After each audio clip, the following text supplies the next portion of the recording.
ನಮಸ್ಕಾರ Modi ಸಾಬ್ರೆ. Petrol, diesel, ಅಡುಗೆ ಎಣ್ಣೆ ಕಮ್ಮಿ ಬಳಸಿದ್ರೆ ದೇಶ ಏನೋ ಅಭಿವೃದ್ಧಿ ಆಗಲ್ಲ, ದೇಶದ ಜನ ಏನೋ ಅಭಿವೃದ್ಧಿ ಆಗಂಗಿಲ್ಲ.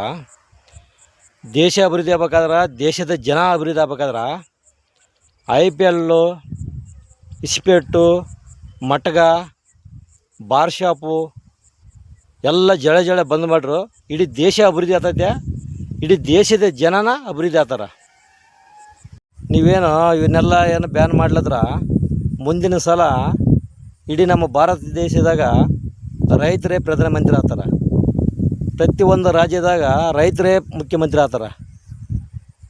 ರೈತರಿಗೆ ಕೂಡ ಸುಡುಗಾಡ ಗೊಬ್ಬರ ಕೊಟ್ಟು, ಸುಡುಗಾಡ ಕೀಟನಾಶಕ ಕೊಟ್ಟು ರೈತರಿಗೆ ಭೂಮಿ ಕೂಡ ಎಲ್ಲ ಬೆಳ್ಯಾರಂಗೆ ಮಾಡಿಬಿಟ್ರೆ, ರೈತ ಕಷ್ಟಪಟ್ಟು ಬೆಳೆಸಿದ ಬೆಳೆಗೆ ಮಾತ್ರ ರೇಟ್ ಇಲ್ಲ, ನಿಮಗೆ ಮಾತ್ರ ಎಲ್ಲಕ್ಕೆ MRP ರೇಟು. ಪ್ರತಿಯೊಂದು DAP ಚೀಲಕ್ಕೆ 1800 ರೂಪಾಯಿ. ಈ ಸಲ ಏನು 2000 ರೂಪಾಯಿ ಆಗೈತೆ, 2200 ರೂಪಾಯಿ ಆಗೈತೆ. ರೈತ ಕಷ್ಟಪಟ್ಟು ಬೆಳೆಸಿದ ಬೆಳೆಗೆ ಮಾತ್ರ 10 ವರ್ಷದ ಹಿಂದೆ ಕೂಡ 1600 ರೂಪಾಯಿ ಇತ್ತು. ಈ ವರ್ಷ 1200 ರೂಪಾಯಿ ಆಗೈತೆ 75 kg ಭತ್ತಕ್ಕೆ.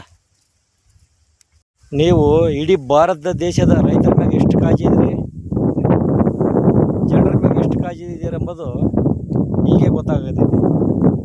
ಕಾಂಗ್ರೆಸ್ ಸರ್ಕಾರ ಆಗಲಿ, BJP ಸರ್ಕಾರ ಆಗಲಿ, ನೀವು ಒಂದು ಗಾಡಿ ಹೊರಗೆ ತೆಗೆದ್ರೆ ನಿಮ್ಮಿಂದ 100 ಗಾಡಿ ಬರ್ತಾವೆ.